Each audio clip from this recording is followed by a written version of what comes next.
I think the Niners showed their hand on how they can be beat this past week. Kind of in the same way of Bosa saying, "Yep, here's the formula for beating the Eagles. Like, have at it." Um, and it comes down to this: can the Lions generate a pass rush? And it has to be a fast pass rush because Purdy gets the ball out quick. And can the Lions stop the run? I think that is incredibly. Those two factors. Are they going to get some big plays? Absolutely, especially against our secondary. I have no doubt they're going to get some big plays. It's about limiting those and containing their run game so that they have less opportunities to go and let things fly like that. And then offensively, honestly, I feel good. I think we will get a run game established. I think that the offensive line is fine in keeping Goff nice and comfortable against that pass rush. And I think our receivers are more than good enough in order to be able to handle their secondary. So to me, I like the Lions here. In fact, I like the Lions getting 7 for my best bet as well. I don't know what the score of this game is going to be. I don't know who's going to win it, but I do like the Lions keeping it close. The Niners should win this game. Make no doubt about it. They have the smarter coach schematically, without a doubt. They've been here before, so they're more comfortable. They're expected to be in this position, and the Lions are not. They're more experienced than Detroit at pretty much every position aside from quarterback, and they should be the team that represents the NFC in the Super Bowl. If you would have asked anyone pretty much this entire season, that's who it would be. 7 points is a lot, though. And like you mentioned, John, I want to point out some matchups like you did. Jahmyr Gibbs is a mismatch nightmare because what San Fran does, you are going to ask a linebacker to cover him. And if there is a linebacker in this league that can cover him, it is Fred Warner. I just don't think that he can. I don't think he can keep up with Jahmyr Gibbs. That's a mismatch. That's a win to the Lions, right? The other thing, like we talked about with Garrett, is the safeties for the Niners aren't great in coverage. Their corners are good. I don't expect Reynolds to have a big game on the outside. I don't expect Amon-Ra to have a lot of outside the numbers catches, but over the middle of the field, Laporta and Amon-Ra, I think could rip the Niners apart. If you put a linebacker or a safety on those two guys, they're going to get open, and Goff is great over the middle. Like, that's play action dream, right? So that's a huge favor in favor of Detroit. Now, unfortunately, the same thing goes for the Niners on offense. Our secondary stinks. I mean, they're just not good. Our linebackers, I know you say statistically they're okay in coverage. None of them can cover McCaffrey. If Debo plays, none of them can cover Debo. Yeah. And I play action. wouldn't lean on statistics with those two guys. No.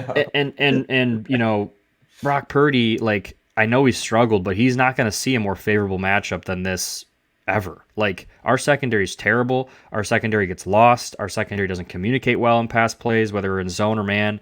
And I do think Trent Williams neutralizes Hutch. So Purdy's not going to be under a ton of pressure. The only way we get pressure is to bring an extra guy, and Purdy and Shanahan are just too smart, and they're going to scheme us up, and I think they're going to pick us apart in the secondary.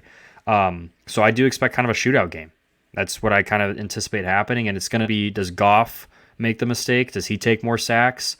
Or does Purdy? Because I will say these two teams are very similar. Like I said, Trent Williams might cancel out Hutch, but guess who's going to cancel out Bosa? Penei Sewell, right? So it's like your best pass rusher is pretty much neutralized on both teams.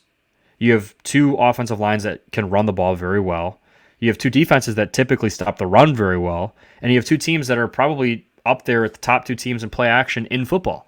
So it's like these two teams are very similar, and so it's going to be like watching the same offense versus the same defense almost the entire game. Who's going to make the mistake? Who's going to slip up, right?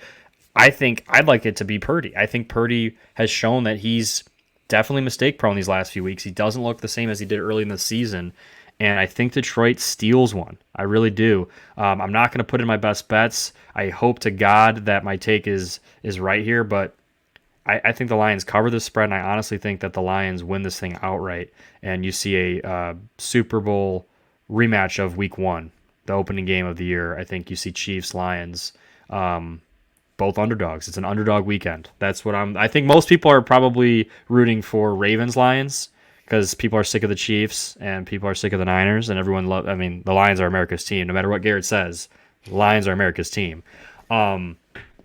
But I think the Yeah, Chiefs and the Lions get it done. he mentioned the Niners' ability to travel on away games, but I don't I mean think he Detroit. realizes what's coming to town. I was about to say Detroit knows how to travel. I don't know if they're going to get priced. I don't know how hard Niners fans hang on to their tickets, or I'm if assuming Detroit's going pretty to get hard. priced out. But I think there's going to be quite a lot of blue in that crowd, regardless. Maybe not as much as when that KC game or in New Orleans or whatever, but there will be a But lot of blue. John, I mean, everything points to like the Lions have been great on the road all year. Like Yeah, I know that we've gotten spoiled with a couple playoff games at home, and that's awesome. But the Lions have been great on the road. It has not been a problem. Like no, it feels like team of destiny, right? Like Michigan football just won the Natty.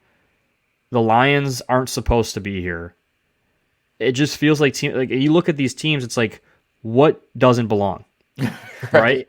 Like Like Chiefs, what's sticking out defending here? Super Bowl champs, Patrick Mahomes, they've been here, done that. Ravens, MVP candidate, Lamar Jackson, like have been dominating all year long, like really haven't really wavered. San Francisco, we're in a Super Bowl a few years ago. They've been in the NFC title game, like, I don't know, for the last 5 years. Christian McCaffrey, Kyle Shanahan. And then what doesn't belong? Dan Campbell in year 3, a Lions team that had 3 wins 2 seasons ago. Jared Goff, who everybody thought would, come here and suck. Another little hidden X factor too. Jared Goff, homecoming, Cali boy, Yeah. going back to Cali. And he's played a whole lot of games against the 49ers as well. Sure too. has. That's important. Sure has. He doesn't have D'Amico Ryans calling that defense anymore, so that should be a little bit favorable. I don't know. I'm so excited because I think that these 2 games are both going to be great games. But these are just awesome matchups. Like these are as good as it can get if you're a Michigan person, obviously, because you have the Lions and a chance to go to the Super Bowl. But this Chiefs-Ravens game is a great warm-up as well. The NFL somehow gets it right. The script always ends up being like best case scenario. I will say this too about the Chiefs. They have Taylor Swift, and that's a superpower, that a lot of people thought wasn't a good thing, but it turns out it is. The Ravens have Kodak Black. Diehard Ravens fan. I'm sure he'll be there. So that cancels out, I think. I think Kodak is equal to Taylor Swift.